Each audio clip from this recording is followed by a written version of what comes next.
siapa sih sejatinya nafsu? Tinggal melihat kita itu di posisi mana. Kalau di posisi di luar ahad, ya jelas nafsu adalah bagian daripada makhluk yang diutus oleh Allah untuk menguji kesetiaan kita pada Allah. Dan di situ ada nafsiyah dan amarah, ada lawamah dan mutmainnah. Yang nafsiyah amarah itu masuk di dalam sifat basariyah, yang lawamah dan mutmainnah masuk dalam sifat basiroh. Dua kelompok ini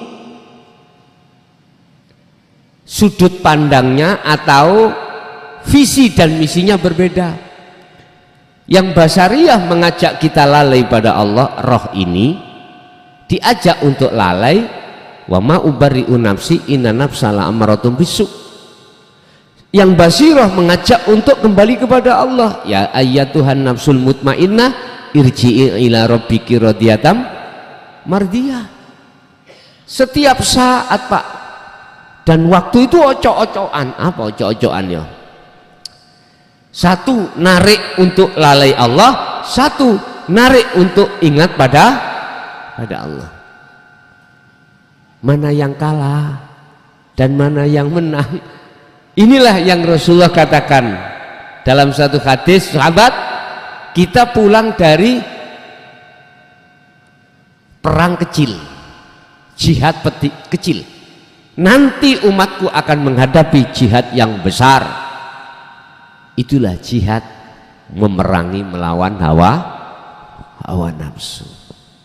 Tapi tidak dikupas sedemikian jelas Pak. Mas ayah kita dulu itu dengan bahasa isyarah, karena memang takut fitnah, zamannya memang seperti itu. Lah, jikalau dipandang dari sisi proses menuju ke akad, otomatis siapa nafsu itu?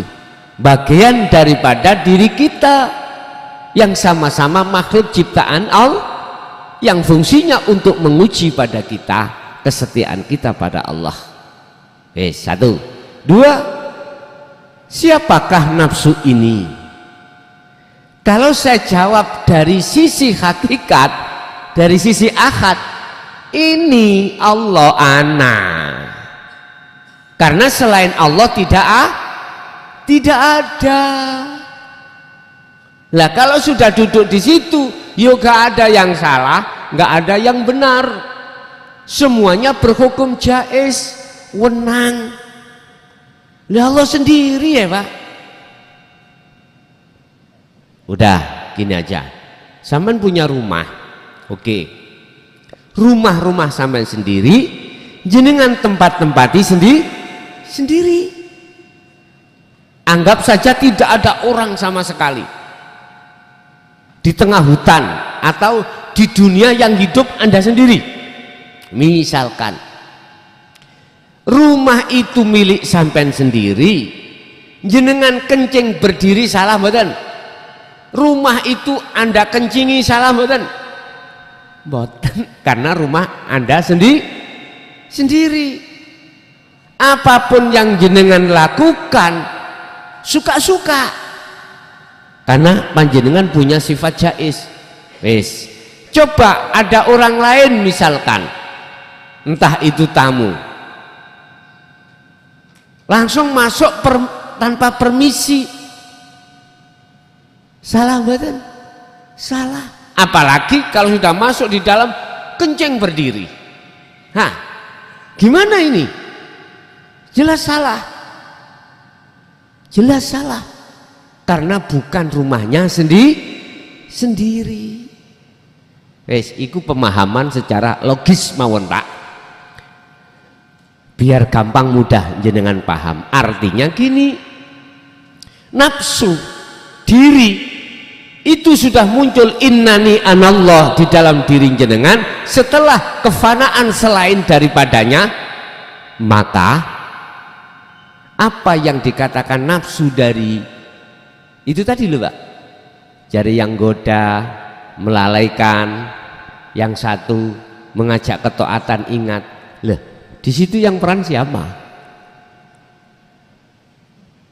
Tinggal kita melihat dari mana kita mensikapi nafsu. Apakah dari syariat apa hakikat? Kalau syariat jelas Pak, itu bagian daripada diri kita, makhluk, sama-sama makhluk. Makanya maksudku anfusakum wa ahlikum naro.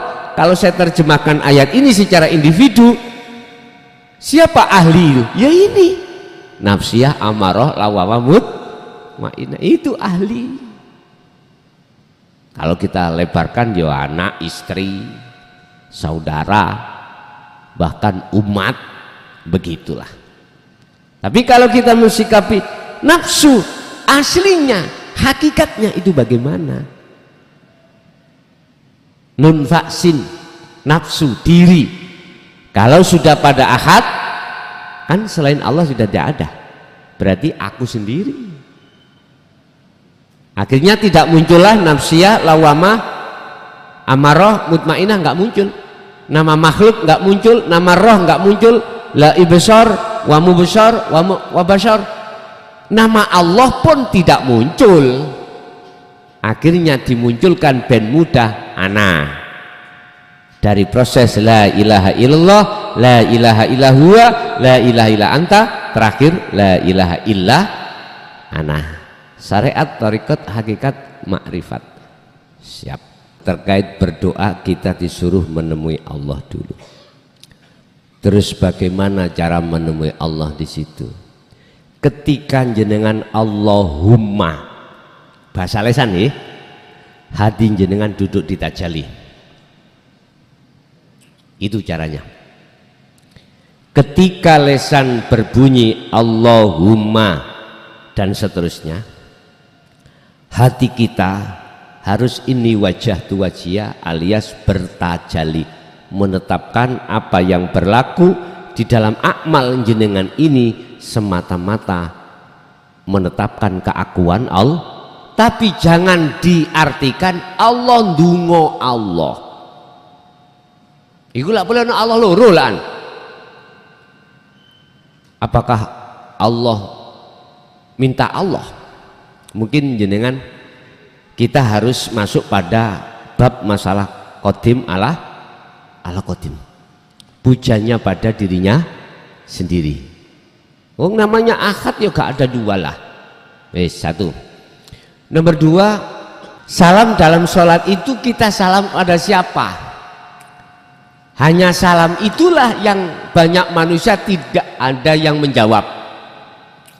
Imam assalamualaikum, gak mungkin makmum jawab waalaikum, kan gak mungkin toh Pak. Ada terjadi enggak? Hadis salam itu untuk siapa Pak? Dalam diri kita ada dua unsur. Mohon maaf, kita di tengah-tengah, kiri dan kanan ada. Siapa? Kanan jenengan adalah sifat basiroh, kiri jenengan adalah sifat basariyah. Artinya boleh saya katakan bahasa salam itu mengharapkan kepada kedua belah pihak itu menghadap Allah. Taatlah kau pada Allah. Bahasa salam itu kan selamat. Bahasanya kita bisa selamat karena kita taat. Tapi entah itu paham maupun enggak, kita selama ini sholat membaca salam kanan assalamualaikum. Terus lagi Pak,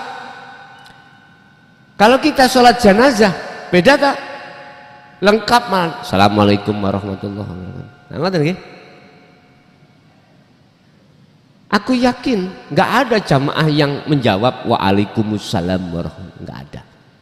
Dia pun mengikuti sebetulnya, yaitu tadi baik imam maupun makmum itu harus menyapa mensalamkan terhadap sifat basariyah dan basiro supaya taat pada Allah. Tidak cukup sampai di situ, Pak. Terbawalah kita ketika kita sebagai taziin menghantar jenazah, ditambah lagi ketika di makom wa'mudin nalkin, nah gitu dah. Kita dituturi lagi apa di situ tentang masalah penalkinan terhadap mayat. Isinya adalah lekaslah kau kembali kepada Allah. Siapa Tuhanmu? Malaikat mungkar nakir. Ya fulan, ojo kaget nanti kau didatangi malaikat mungkar nakir, hanya tanya tentang masalah marabbuka manabiyuka dan seterusnya. Jawablah Allahu Rabbi. Itu maksudnya sebetulnya dikembalikan pada kita, Pak, yang belum mengalami kematian. Lekaslah kita kembali pada Allah. Dalam konteks apapun iman, jangan terus beriman pada selain Allah. Wa anibu ila rabbikum, lekaslah kau beriman hanya pada Allah dalam aspek apapun. Buktinya la haula wala quwata illa billah. Tidak ada daya upaya apapun makhluk itu, kekuatan apapun, tapi ketika saat itu terjadi daya upaya itu semata-mata illa bil. Enggak, kita makhluk itu masih melihat orang, masih beriman pada makhluk. Inilah maksudnya. Makanya bisa nanti kalau Pak Mudin Nalkin gak ngomong masalah yang mukhotobnya itu tidak hanya ditujukan pada si mayit, tapi juga boleh ditujukan pada yang hadir taziin.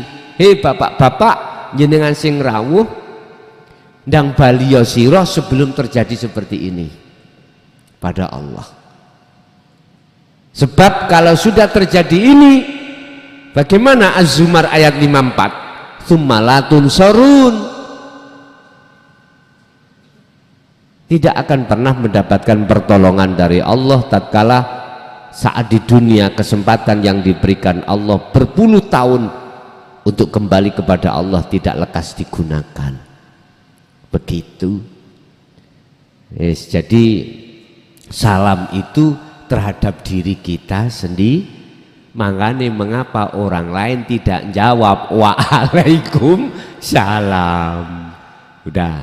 Yang ketiga, bagaimana cara kita mengendalikan nafsu? Sederhana. Cukup apa yang menjadi kehendak jenengan ataupun yang di luar kehendak jenengan, tetapkanlah itu kehendakku Allah.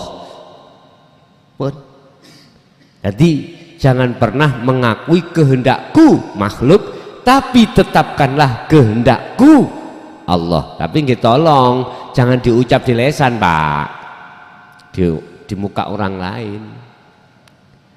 Kehendakku Allah. Misalnya ambek duting-duting, iki salah paham nanti bahaya ya. Oke.